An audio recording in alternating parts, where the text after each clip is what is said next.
genap sebanyak 11. Nanti materinya bisa diminta. Yang kedua tentang perubahan ketiga dari Badan 18 itu,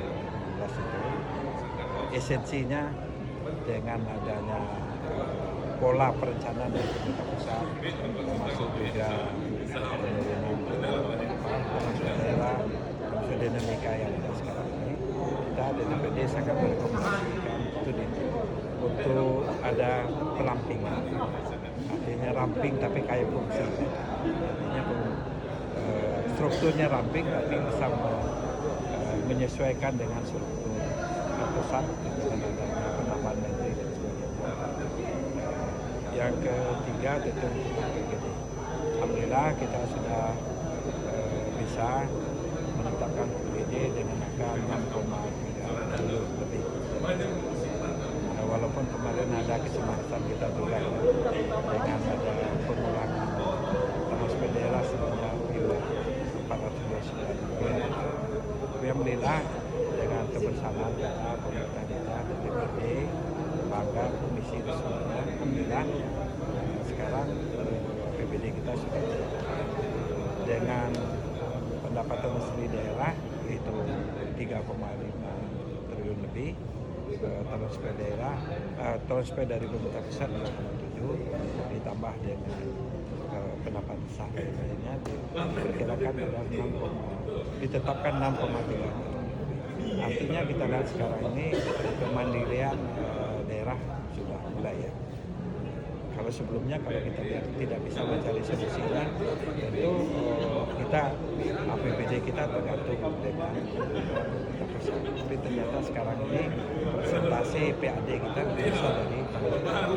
Mudah-mudahan ini bisa kita pertahankan dan kita gali terus tanpa membebani masyarakat, karena yang kita bahas ini sudah ada aturan main, cuma selama ini belum maksimal.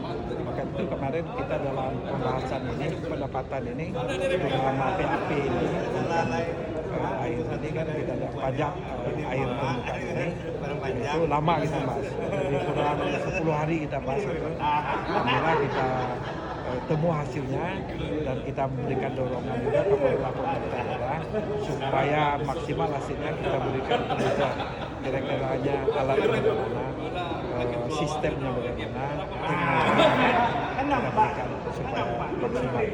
Tapi sebenarnya tentang PAP ini belum 100% juga kita tetapkan dari potensi yang ada. Karena ini kan baru tahun pertama 2026 ini. Mudah-mudahan 2027 bisa kita tingkatkan. Sudah masuk ke dengan transfer keuangan daerah apa? Sudah masuk ke TKD di situ, transfer keuangan. Transfer keuangan maksudnya? Transfer keuangan dari pusat. Jadi pendapatan asli daerah kita sekarang sudah mencapai 3,5 triliun lebih. Sedangkan transfer dari pusat sebelumnya kan sebelum kita bahas ini dalam PPS itu kan 3,1. Ya. Nah, tapi dengan ada pengurangannya 429 dia menjadi 27, sekian gitu. 2,7 triliun lebih kita lihat. Jadi kalau kita lihat komposisi kita anggaran kita sekarang ini, jadi PAD kita sudah di atas dari transfer. Mudah-mudahan ke depan ini lebih apa lagi kan? Lebih kita tingkatkan lagi. Maka itu kita menyarankan kepada pemerintah daerah untuk selalu pemerintah provinsi selalu berkolaborasi dengan kota kabupaten. Terutama PAP ini ada 6 daerah yang perlu segera lakukan koordinasi ketat, ya kan? Kita sudah memberikan rekomendasi kebutuhan pemerintah daerah untuk mencapai ini. Alat berat belum masuk Pak ya? Udah masuk, tapi itu belum maksimal. Ya belum maksimal.